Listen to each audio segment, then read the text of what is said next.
বর্ধমান জেলার একটি ছোট্ট গ্রামে বাস করত রবি আর তার স্ত্রী মিতা। তাদের ছোট্ট সংসার ছিল। অভাব থাকলেও ভালোবাসার কোনো অভাব ছিল না। একদিন বিকেলের দিকে হঠাৎ মিতার বাবার বাড়ি থেকে একজন লোক দৌড়ে এসে খবর দিল যে মিতার বাবা খুব অসুস্থ হয়ে পড়েছেন। খবরটা শোনার পর মিতার মন ভেঙে গেল। তার বাবার বয়স অনেক হয়েছে। ছোটবেলা থেকে বাবাই ছিল তার সবচেয়ে কাছের মানুষ।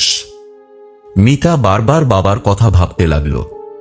তার চোখে পানি চলে এলো। রবি তাকে শান্ত করার চেষ্টা করল। সে বুঝতে পারছিল যত দ্রুত সম্ভব শ্বশুর বাড়িতে পৌঁছানো দরকার। আমি এখনই বাবার কাছে যেতে চাই। চলো, আর দেরি করলে রাত হয়ে যাবে। দুজন দ্রুত রওনা দিল। শ্বশুর বাড়ি যেতে হলে প্রথমে একটি জঙ্গল পেরোতে হয়, তারপর একটি বড় মাঠ, তারপর আরো কিছুটা পথ গেলে মিতার বাবার বাড়ি। প্রথম দিকে সবকিছু স্বাভাবিক ছিল। আকাশে সূর্য ডুবে যাচ্ছিল, পাখিরা বাসায় ফিরছিল। রবি আর মিতা হাঁটতে হাঁটতে মিতার বাবার কথাই বলছিল। মিতার মন খুব খারাপ ছিল। সে শুধু ভাবছিল বাবার অবস্থা এখন কেমন। হাঁটতে হাঁটতে তারা জঙ্গলের ভেতরে ঢুকে পড়ল। জঙ্গলের পথটা বেশ নির্জন ছিল। বট বট গাছের ছায়া রাস্তার উপরে ছিল। চারপাশে ঝিঁঝিঁ পোকার ডাক শোনা যাচ্ছিল। সময় যত যাচ্ছিল অন্ধকার তত বাড়ছিল। অনেকটা পথ পার হওয়ার পর তারা জঙ্গলের শেষ প্রান্তে পৌঁছাল। সেখানেই ছিল একটি বিশাল পুরনো বটগাছ। গাছটি এত বড় ছিল যে তার ডালপালা অনেক দূর পর্যন্ত ছড়িয়েছিল। গাছের পাতাগুলো বাতাসে দুলছিল। রাত তখন অনেকটাই নেমে এসেছে। হঠাৎ তারা দেখতে পেল বটগাছের নিচে একজন বৃদ্ধা মহিলা দাঁড়িয়ে আছেন। এত রাতে ওই নির্জন জায়গায় কাউকে দেখে তারা অবাক হয়ে গেল। বৃদ্ধার গায়ে সাদা ময়লা কাপড়, চুলগুলো এলোমেলো। তিনি চুপচাপ তাদের দিকে তাকিয়েছিলেন।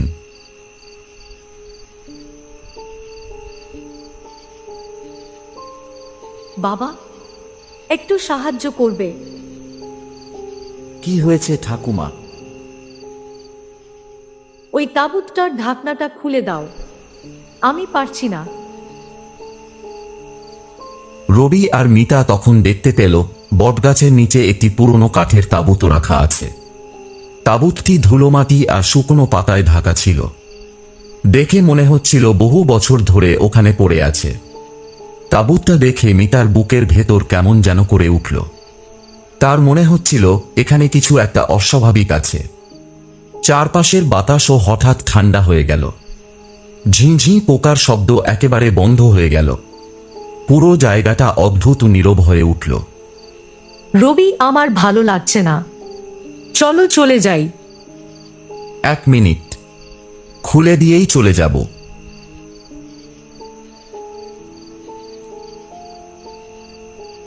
রবি ধীরে ধীরে তাঁবুতটার দিকে এগিয়ে গেল। বৃদ্ধা তখনও চুপচাপ দাঁড়িয়েছিল। মিতা দূরে দাঁড়িয়ে সব দেখছিল। রবি তাঁবুতের কাছে গিয়ে হাত বাড়াল। আর ঠিক সেই মুহূর্তে হঠাৎ চারপাশে তীব্র আলো ছড়িয়ে পড়ল। মনে হলো যেন একসঙ্গে অনেকগুলো বিদ্যুতের ঝলকানি দেখা দিল। বটগাছের ডালপালা প্রবলভাবে নড়তে শুরু করল। বাতাস প্রচণ্ড জোরে বইতে লাগল। মাটি পর্যন্ত কেঁপে উঠল। মিতা ভয়ে চিৎকার করে উঠল। রবি তাড়াতাড়ি পিছিয়ে এলো। তারপর তারা দেখতে পেল বৃদ্ধা মহিলা আর সেখানে নেই। তিনি যেন মুহূর্তের মধ্যেই অদৃশ্য হয়ে গেছেন। আলোর ঝলকানি ধীরে ধীরে কমে আসতেই তাঁবুতের ভেতর থেকে কালো ধোঁয়ার মতো কিছু একটা বের হতে শুরু করল। ধোঁয়াটা ধীরে ধীরে বড় হতে লাগল। তারপর সেটি এক ভয়ঙ্কর ডাইনিভূতের আকার ধারণ করল। অন্ধকারের মধ্যে তার চোখ দুটো জ্বলজ্বল করছিল। চারপাশে অদ্ভুত হাসির শব্দ প্রতিধ্বনিত হতে লাগল।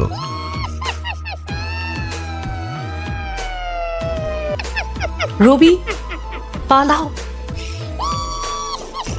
দৌড়াও। আর এক মুহূর্ত দাঁড়াল দুজন না। তারা প্রাণপণে দৌড়াতে শুরু করল। পেছন থেকে সেই ভয়ঙ্কর হাসির শব্দ ভেসে আসছিল। মনে হচ্ছিল ডাইনিভূতটা তাদের পেছনেই রয়েছে। রবি আর মিতা যত দ্রুত সম্ভব জঙ্গল ছেড়ে বেরিয়ে আসার চেষ্টা করতে লাগল। তাদের বুক ধড়ফড় করছিল, শ্বাস নিতে কষ্ট হচ্ছিল, কিন্তু ভয়ের কারণে তারা থামল না। অনেকক্ষণ দৌড়ানোর পর তারা দূরে একটি ছোট কুঁড়ে ঘর দেখতে পেল। ঘরের ভেতরে একটি প্রদীপ জ্বলছিল। সেই আলো দেখে তাদের মনে একটু সাহস ফিরে এলো। তারা দ্রুত ঘরের সামনে গিয়ে দাঁড়াল। সেখানে একজন ভদ্রলোক দাঁড়িয়েছিলেন। তাদের ভীত অবস্থা দেখে তিনি অবাক হলেন। আমাদের বাঁচান। কি হয়েছে তোমাদের? বটগাছের কাছে একটা ভয়ঙ্কর জিনিস দেখেছি। ভদ্রলোক তাদের ভেতরে নিয়ে গেলেন। দরজা বন্ধ করে শান্তভাবে বসতে বললেন। তারপর তিনি বলতে শুরু করলেন, অনেক বছর আগে ওই বটগাছের কাছে এক তান্ত্রিক কালো জাদু করত। একদিন তার ডাকা এক অশুভ শক্তি নিয়ন্ত্রণের বাইরে চলে যায়। পরে গ্রামের লোকেরা সেই শক্তিকে একটি তাঁবুতের মধ্যে বন্দি করে রাখে। কিন্তু সেই শক্তি মাঝে মাঝে বৃদ্ধা মহিলার রূপ ধরে মানুষকে ফাঁদে ফেলার চেষ্টা করে। যদি কেউ তাঁবুত স্পর্শ করে তাহলে সেই অশুভ শক্তি কিছু সময়ের জন্য মুক্ত হয়ে যায়। সব কথা শুনে রবি আর মিতা আরো ভয় পেয়ে গেল। সেই রাতটা তারা কুঁড়ে ঘরেই কাটাল। বাইরে গভীর অন্ধকার, মাঝে মাঝে বাতাসের শব্দ শোনা যাচ্ছিল। কখনো মনে হচ্ছিল কেউ যেন দরজার বাইরে দাঁড়িয়ে আছে, কখনো আবার দূর থেকে অদ্ভুত হাসির শব্দ ভেসে আসছিল, কিন্তু কেউ দরজা খোলেনি। ধীরে ধীরে রাত কেটে গেল। ভোরের আলো ফুটতেই সব শব্দ থেমে গেল। পরিবেশ আবার স্বাভাবিক হয়ে উঠল। ভদ্রলোক তাদের নিরাপদ রাস্তা দেখিয়ে দিলেন। রবি আর মিতা সেই পথ ধরে মিতার বাবার বাড়িতে পৌঁছে গেল। সেখানে গিয়ে দেখল মিতার বাবা আগের চেয়ে কিছুটা সুস্থ আছেন। এতে তাদের মন অনেকটা শান্ত হল। কয়েকদিন পরে তারা গ্রামের লোকদের কাছে পুরো ঘটনাটি বলল। সব কথা শুনে গ্রামের এক বৃদ্ধ অবাক হয়ে গেলেন। তিনি বললেন, তোমরা যে কুঁড়ে ঘরের কথা বলছো সেখানে তো বহু বছর ধরে কেউ থাকে না। এই কথা শুনে রবি আর মিতা স্তব্ধ হয়ে গেল। তাহলে সেদিন রাতে যে ভদ্রলোক তাদের আশ্রয় দিয়েছিলেন তিনি কে ছিলেন? তিনি কি মানুষ ছিলেন নাকি অন্য কেউ?